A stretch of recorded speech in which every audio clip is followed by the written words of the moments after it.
All right, get ready, because we're going deep into a historical mystery today. One that might just flip everything you thought you knew about European civilization on its head. Ooh, I love a good mystery. We're talking origins. Where did European culture really come from? We're going to use this book to see if the answers might be further south than you'd think. Sounds intriguing. What's the book? It's called The Mediterranean Race, published back in 1911. 1911. Okay, that's pretty old. I know, right? A book that old talking about race, you got to approach it carefully. Yeah, definitely. But here's the thing. It challenges some huge assumptions about history. Like what? Well, for starters, it goes right after this idea that there was one group, the Aryans, responsible for kicking off European civilization. The Aryan myth. Yeah, that's been around for a while. And the book argues that looking just at language families, like Indo-European languages, it doesn't give you the full picture. Language can spread in tons of ways: trade, conquest, just people mingling over time. Right, like, I speak English doesn't mean I'm straight from Anglo-Saxon times. Exactly. So instead of one single origin point, this book says there's this Mediterranean race that was super important, like a foundation. Okay, now I'm really interested. So who are these Mediterranean race people? Well, the book says they were around even before those so-called Aryan groups showed up in Europe. And get this, they had specific skull shapes, and these shapes are found all over the place. We're talking ancient Egypt, the Iberian Peninsula. Spain and Portugal today? Right? Huh? Even parts of Britain. Wow, spread out all over. So they were a distinct group then. Physically, I mean. And here's the kicker. The book describes them as generally darker skinned. Not that classic image of blonde Northern Europeans being the founders of everything. That's pretty different from how we usually picture things. Now, hold on tight, because it gets even more interesting.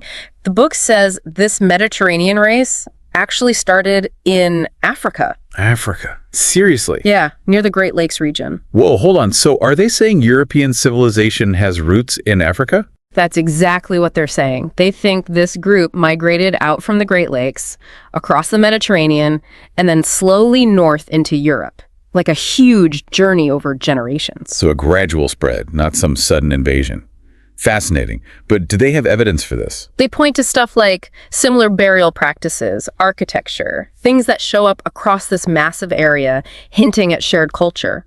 Oh, and this is wild. The book mentions blonde people in ancient North Africa, specifically the Libyans. Ah, so it wasn't just one-way traffic from north to south then? Exactly. And speaking of ancient civilizations, guess who else the book ties to this Mediterranean race? A civilization known for pyramids, maybe? Bingo! The ancient Egyptians. The book claims early Egyptians weren't racially different from other North African Mediterranean race folks, just, more culturally advanced. So they're placing ancient Egypt as part of this larger Mediterranean race story. They highlight the shared skull shapes in Egyptian remains and other Mediterranean race groups. Plus, there's that Egyptian tradition of coming from the land of Punt, which some think was in East Africa. Well, that's a lot to unpack. And here's another big idea from the book. It challenges this whole conquest and replace idea, like new cultures just wipe out the old ones. So how did new cultures spread, according to them? They're all about a mix of trade, migration, cultures bumping into each other and changing over time. Like they say, when Aryan languages came into Europe, the languages already there actually changed how those Aryan languages developed. It's true. Cultures are rarely isolated. Right. They borrow, adapt, mix it all up. Exactly. It's way more fluid and interconnected than just one group conquering another. Makes you think about how differently history has been viewed and how much more there is to learn about those ancient connections. So we've got this Mediterranean race, potentially coming from Africa, maybe laying the groundwork for Egypt and spreading their influence throughout Europe, all from a book written in 1911. Incredible. Right. Now I'm dying to know, what did these people actually look like? So we've got this idea of a Mediterranean race, maybe even coming from Africa, spreading their influence all over. But what did these folks actually look like? Well, it's not just about those skull shapes. The book dives into their whole appearance. Like, it says they were generally shorter than what it calls the northern types. Huh. So not those tall, powerful figures we often imagine from back then. Not exactly. More compact, maybe even agile. And remember, we talked about darker skin? Yeah, that was a big one. Well, it also says they usually had dark hair and eyes. Yeah. What we might picture as Mediterranean today, I guess. So even back then, They were seeing variations within populations, not just these big racial categories. Right, and it gets even more specific. Long, narrow faces, delicate features, kind of the opposite of what they attributed to those Northern European groups. And I remember they mentioned something about their jaw. Oh yeah, slightly projecting jaw, it says. Interesting. We got to remember, though, we're looking at this through modern eyes. Back in 1911, they linked physical stuff to ideas about intelligence and personality that we know now are just wrong. Absolutely. The science back then was mixed up with all sorts of biases. Got to be careful not to read too much into those old descriptions. For sure. But still, it's amazing how detailed this book gets. Really paints a picture of this Mediterranean race, physically and culturally. A total different way of thinking about race and how civilizations started. So we've got shorter, darker skin, dark hair, long faces, supposedly starting in Africa. But how did they end up all over the Mediterranean and Europe? That's where the book gets a bit fuzzy. Doesn't lay out a timeline or exact routes. I mean, it was 1911, no fancy archaeology or DNA testing like we have now. Right. Makes sense. So it focuses on this slow and gradual migration over a huge amount of time. More like a flow of people and culture, not one big push. Exactly. It suggests they moved in waves, probably sticking to coasts and rivers, slowly spreading, meeting other groups along the way.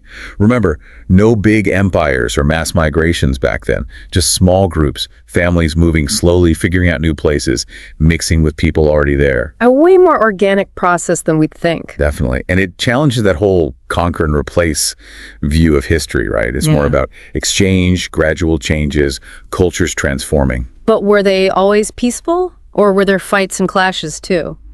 The book doesn't say for sure, but it hints that warfare wasn't their main driver. So maybe looking for resources, adapting to how the environment changed, or just that natural human urge to move. Could be. And as they spread, they'd run into other groups, trade, marry, share stuff. Imagine all the different ideas and traditions mixing together. Like a giant cultural melting pot, always changing as they went. And as they reached Europe, meeting the people already there, even more mixing. It's an incredible picture of prehistory. It really is. Yeah. Makes you wonder, if they were that influential, what can we still see of them in Europe today? What parts of their culture might have stuck around? That's, a good question. Turns out our 1911 author had some thoughts on that too. So this Mediterranean race, if they were so widespread, what signs are left, like in Europe today? Can we still see their influence? Okay, so get this. The book doesn't just focus on the obvious stuff like pottery or tools. It goes deeper, looking at language, even writing. Remember those symbols we talked about, the ones in those early Egyptian sites, the ones that seemed even older than the Phoenician alphabet? Yeah, those are pretty interesting. Well, the book argues that those symbols, and others like them found all over the Mediterranean, might actually be a really early form of writing. And guess what? They think it started in Africa and spread out from there. Hold on, are you saying the Mediterranean race might have brought writing to Europe, like along with their culture and everything? It's a possibility, right? The book points out how similar those early symbols are to the alphabets that popped up in Europe later. It even suggests a connection to the Tifinagh script, which some Berber people in North Africa still use today. Wow, that's amazing. So are we talking about a direct link between ancient African writing and the writing we use now? It's a big claim, and scholars are still arguing about it. But it definitely makes you wonder, where did writing come from? How much mixing and sharing was going on back then? It's a reminder that there's so much we still don't know about history. Totally. This whole deep dive into the Mediterranean race has flipped the script on how we think about European civilization. It's not simple. It's a mix of different people, cultures coming together, and Africa might be a bigger part of the story than we thought. So why should we care about all this? This is a book from over 100 years ago. What does it mean for us now? Because it changes how we see ourselves, our own history.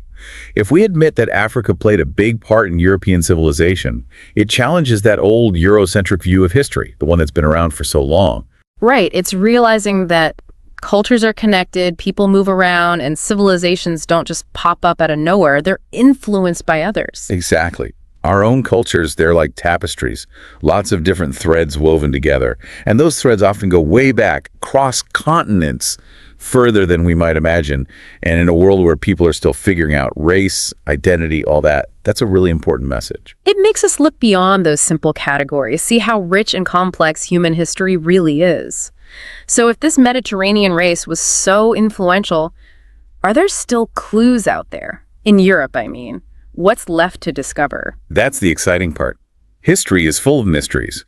Maybe there are archaeological sites we haven't found yet, artifacts waiting to be understood, or even DNA connections that can tell us more about these ancient journeys. It's incredible that a single book, over a century old, can make us question everything and want to learn more. It makes you wonder what other hidden connections, forgotten stories are out there. We just got to be willing to dig a little deeper, question what we think we know. That's a fantastic thought to leave our listeners with.